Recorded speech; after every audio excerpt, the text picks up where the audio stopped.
All right, everybody, back with our Friday review. Excited as always to be here to end cap the week, go over what you may have missed on the Cabral Concept shows. Each and every day, a brand new show about integrative health and functional medicine. And of course, on the weekends, we have our Cabral House Calls answering all of our community's questions. Each and every weekend. Today, though, on the show, as I do every Friday, 2 brand new product reviews, oftentimes a book review and a product review. Today we have 2 product reviews in the same category. They work well together. I figured I'd debut them all in the same show.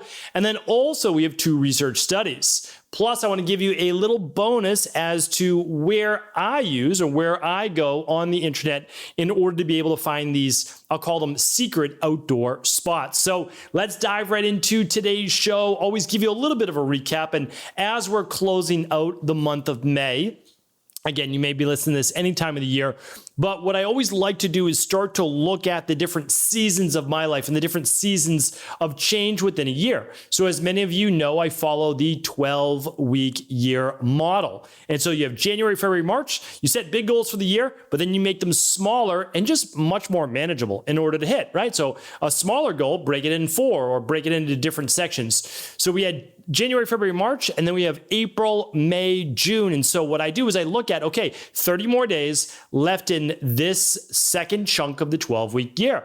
What can I do? Where am I behind? Where am I ahead? Where should I stay focused? So I love being able to enter that part into the equation. I figured I'd bring that to you just in case you're tuning in and following your own 12-week year as well. All right, what may you have missed last week, this past week on the Cabral Concept? Monday's show was a little saying that I learned that I've really applied to my own life unknowingly for a very long time, and now knowingly, especially during the hard times. And that's this motto or this moniker of keeping your sales up. And I go through that on episode 34. In the hard times when you're putting in the work and you're not seeing anything come to fruition, continue to keep those sales up. And I give you all the reasons why and what lies ahead.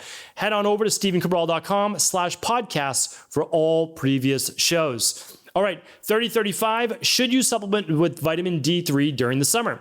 Summer months are coming up. Do you still need vitamin D3? Well, for most people, believe it or not, they may. I explain why, but I also share with you who should not be supplementing with it. All right. Wednesday's show was 5 natural foods that mimic Ozempic, the weight loss drug, right? So a lot of people talking about Ozempic, they're talking about the side effects of Ozempic, they're talking about the benefits of it. I share with you, wait, is there anything found in nature that we could use to boost our own GLP-1 based receptors? And of course, there is. So I shared that on Wednesday's show. And yesterday I went over how to enhance your stem cells naturally for anti-aging and longevity. You know, how do we repair skin, hair, nails, muscle, joints, and just overall immune system? What do we do? So I give you hopefully some great tips yesterday there as well. All those can be found at stephencabral.com/podcasts. Now for today's specific show, this is episode 3038. So you can go to stephencabral.com/3038 right now for the products that I'm about to review, plus the research studies, plus that little bonus of where I find these hidden and absolutely phenomenal outdoor spots. All right. First things first, I want to share with you so many people, which is unbelievable. And I'm glad that I did it because, so I just published an article, a long article, but one that I think would be of interest to you. If you're interested, like me, in natural health, and you believe that probably the most important things that we can be doing for ourselves and our family are clean air, clean food, and clean water, and probably in order of importance is clean air, clean water, clean food, right? Because we're consuming air every second of the day. So wherever space that we're in the most, office, home, etc., we need clean air. Then what are we doing? Well, we're drinking water most likely, or using it in coffee and tea and smoothies, etc., probably like 8 times a day, right? Maybe more, but you're probably drinking like 8 glasses to 10 glasses of water per day. Okay, so water, and then you're probably having maybe 3 meals per day. So how I look at it is, before we go wild with all of the different red light and the PMF mats, which I love, don't get me wrong, love them, have them all. Like, I'm a huge fan, right? I think we need to stay focused on clean air, clean water, clean food for our family. So I've been testing out something called hydrogen water for the last, let's call it 18 months, to be fair, probably 18 months, and really dove in over the last little over a year, like really into it. And it's taken that long to actually make the recommendation, do all the testing. Well, all of that now is at stephencabral.com/hydrogen-water. And I'll link that up for you here today at 3038. So just stephencabral.com/hydrogen-water explains all the science, explains what I use for my family, the water filter I use for my family, and really why I'm probably not going to make any changes now going forward. I'm really locked in to what I'm using and have been now for many months. So thank you to all of my colleagues and friends out there who were really pushing me to take a deeper look at hydrogen water. So there you have it. All right. But what is part of the testing that I did that you can do right at home? This right here is called an ORP meter. So if you're not watching this on video, well, head on over to YouTube. My name's Stephen Cabral. We'd love you to subscribe, follow along for daily videos. But this ORP meter stands for oxidation reduction potential. And ORP is actually measuring the oxidation in that water that when consumed would be create free radicals inside of our body. And I know that's overly generalized, but that's basically what it is. I mean, that's essentially what we're looking at. So when we're testing regular, let's call it tap water, straight out of the tap, we've got chlorine in there, we've got fluoride in there, we've got all sorts of different chemicals. When you test this, even if it's been run through a filter, you'll see a positive number. So I'm just explaining this to you, inexpensive device. I mean, for the most part, relatively speaking, right? Everything's expensive. This will show you a positive number. So in my testing, I've personally tested this, of course, because I'm someone who likes to go overboard. I'm very skeptical of all different devices. I found, on average, a positive 270, and at the lowest, maybe like a 160, 170. So all of those are oxidative, anything with a positive number. What you want is a negative number. The negative charge, the negative ions, the electrons, and hydrogen, when hydrogen in the water, is going to be a negative ORP. So basically what I'm telling you is you want a negative ORP. You could test your green juices, you could test your daily fruit and vegetable blend, you could test your Equalife coffee. These are all things that I've tested, right? Well, all of those are great. They test out great. Here's the issue. Anything that doesn't have a lot of polyphenols or hydrogen and is bottled is going to be at best neutral. Even the best spring water in the world couldn't find one with a negative ORP. And the reason is, in an ideal world, we humans would be drinking from a spring, no doubt about it. But the problem is we don't have access to fresh spring. The second is we don't know if it's fresh. We don't know if, unfortunately, there's parasites in it, right? And you can get really sick by drinking bacteria or parasites from water, right? That's the truth. So we definitely want to filter it. The issue is when we get that spring water, it is delivered to us, sometimes and usually in plastic bottles because of the weight, so it makes it so heavy to ship. It's more challenging to get in glass, but when you can, buy glass, right? What our family has decided to do is just not buy pretty much anything anymore. So we just use our new reverse osmosis filter, and then we run it through a molecular hydrogen ionizer, and it basically just adds hydrogen to the water. So it basically restructures it like it was from a stream. And that tests out anywhere from negative 185 to negative 500. So now we're consuming what? Well, we're consuming antioxidants that will go in and help with free radicals and inflammaging inside of the body. Anyway, this ORP meter tells you the truth, right? It's independent. The one that I have right here is by Milwaukee. You literally press the on button. Okay, that's it. You press the on button. You take out this green device if you're watching this on video. If not, it's okay. Very small handheld device if you're listening to this on audio. And there's a green, essentially glass tube. And you just place this in a glass of water. That's all there is to it. Your water, your coffee, any beverage that you want. You'll see that green tea is naturally negative in ORP, and this is what you're looking for. So you don't have to go to these extremes like I do. I just want you to know that the devices are out there. You can test for yourself, verify for yourself, and these things work. So that's why I ultimately made the switch. Okay, so that is the Milwaukee ORP meter. I'll link it up for you. About $136, $123 on sale on Amazon when it's on Amazon, or I should say when it's on sale there. Okay. The next one, inexpensive. They're called H2 2 blue drops. So I don't want to do a podcast, a Friday review each week, of course, just on good quality water, even though I believe it's clean air, clean water, clean food, right? So here's what we want to look at. H2 Blue, you don't need to use these, but these are inexpensive, $30 to $40, and it's going to last a while. But they're called a hydrogen test reagent. All you do is basically fill up this little plastic container it comes with your water, whatever you'd like, hydrogen water, etc. And then you add a few drops of the blue to the water. You stir it, and if the blue dissipates, it shows you that there is actually molecular hydrogen atoms or molecules, I should say, inside of that water. So again, I did both of these tests for you. Everything that I recommend that I'm using with my family is right at stephencabral.com/hydrogen-water. I'll talk more about it next week. I'm actually going to do a product review, but I wanted to bring you the actual testing devices I use myself before I would share, hey, here's what I then found to be the most efficacious out of all of them. All right.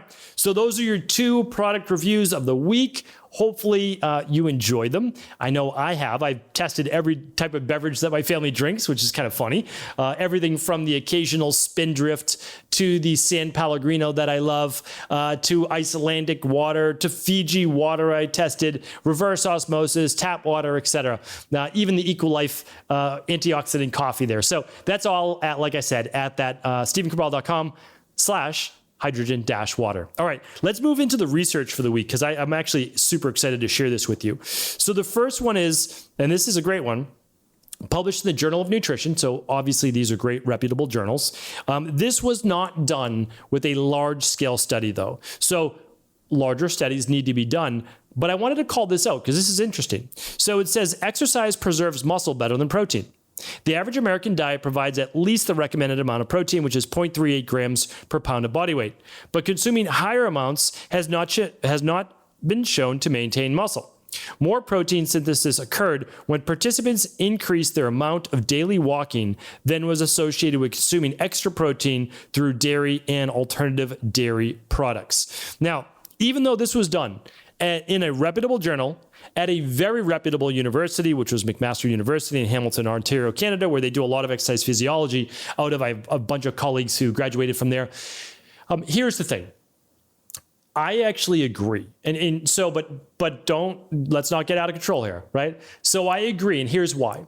When I even started this in the 90s, so I started as a nutritionist and personal trainer, we saw outsized gains in metabolism and putting on muscle with untrained individuals on a caloric deficit diet, and they weren't even eating a ton of protein. Now, they were eating a good amount of protein. I mean, I used to have people eating for sure 4 times a day, 5 times a day when I was in my late teens and early 20s. Now it's really just 3 times a day, 4 times maximum. But they were eating no more than 75 to 100 grams of protein a day. It's not that I don't think that they could eat more, should eat more. They just weren't. And they were putting on muscle. Now, 1, they were untrained coming in. 2, though, they were weight training, resistance training with Metcon workouts, metabolic conditioning workouts, 3 times a week with me. And people did not understand the results. When I wrote my first book for Human Kinetics, they were like, no, this doesn't work. Like the exercise physiologists who had never really worked with people in clinical practice, like, no, this is like, we're not accepting this. I'm like, I'm telling you, I have the data. It's not just me. I have a team. And back then we were doing in the early 2000s, about 700 to 1,000 appointments a month. So we had over 10,000 appointments a year.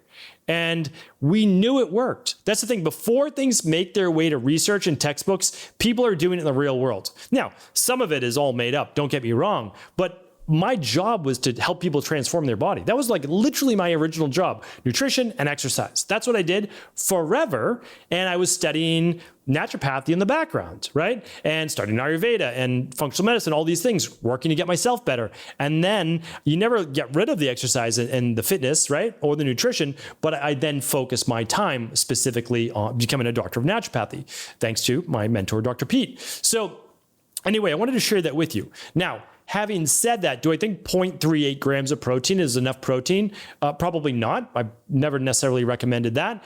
I think people often overdo it with protein. There's no doubt about that. But especially as you get past age 60, 65, your protein needs do increase simply because you're in a more catabolic state. And also, walking is not the best way to increase protein synthesis. A full body workout, 5 exercises or so times 2 to 3 sets is the best way to increase protein synthesis. Then you're actually be able to use the protein you're taking in. So anyway, I agree that exercising is going to stimulate protein synthesis better than just consuming protein, but I think we can find the best of all worlds. All right, so that is that on that. Wanted to give you my opinion there.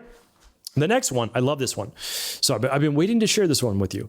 The time spent outdoors improves overall cognitive health. That means brain function. And this is important because as you start to move into your mid-40s, well, before that as well, but you should really be thinking about the aging brain and how to keep it young. So let me just read you this specifically. And this was done out of the World Journal of Biological Psychiatry and published just a couple years back, and it was on MRI-based studies. Okay, so this is what they quoted. With all of the rigors of home and work life, it can feel good to step outside every now and then to clear your head. But while getting some fresh air can do wonders for your mood, it can also do wonders for your cognitive well-being. A recent MRI analysis revealed that time spent outdoors can lead to higher gray matter volume in the brain. Gray matter plays a significant role in several cerebral functions, affecting everything from movement to memory to emotions. This is an important finding since brain plasticity tends to decline with age. Brain plasticity is basically being able to learn new tasks, keep memories, recall those memories, etc. Has more to do with the neurons in the brain. So to find a way to get outside and enjoy as much time in nature will certainly be helpful. Okay, so I completely agree. Getting outside, being in nature, even if you're in the city, walking where there is a park, where there is some trees. That's what I always used to do when I lived in downtown Boston. But I want to share with you what I do, and I try to actually go with my daughters. You can go with your significant other. You can go by yourself. I run these trails all the time myself. So I want to share with you because you don't have to be a runner. This is what I do wherever I'm at. A couple websites for you, and I'll link them up for you today again at 3038. Trail Finder. All right, so trailfinder.info, trails in your local area. Another one that I personally use, and I believe they have an app called All Trails, okay? Alltrails.com, Trails, alltrails.com. And then another one I personally use is called maintrailfinder.com. So you know, I've talked about Maine before, spend my summers in Maine, and a great way just to get outside, breathe in nature, spend time in nature, unplug, walk, think, breathe, focus on your breath, clear your mind, a meditative art of just basically walking in nature. I can't recommend it enough, even if it's only once a week. I try to get out there twice a week, once on my own for trail running, take my daughters on a little hike the other time on the weekend. So you do what you can, when you can, with what you have. Check out those 3 websites. I will link up everything today at stephencabral.com/3038. Have an amazing day, everybody. I'll be back tomorrow with our Cabral House Calls. Thanks so much for tuning into today's show. Before you go, don't forget to hit that subscribe button. I want to make sure that you're getting our daily content, not missing out on anything functional medicine, wellness, weight gain, weight loss, anti-aging, living longer, stronger, and all of the most cutting-edge research. And if there's any topics you want to hear, feel free to leave them in the comments below. Take care.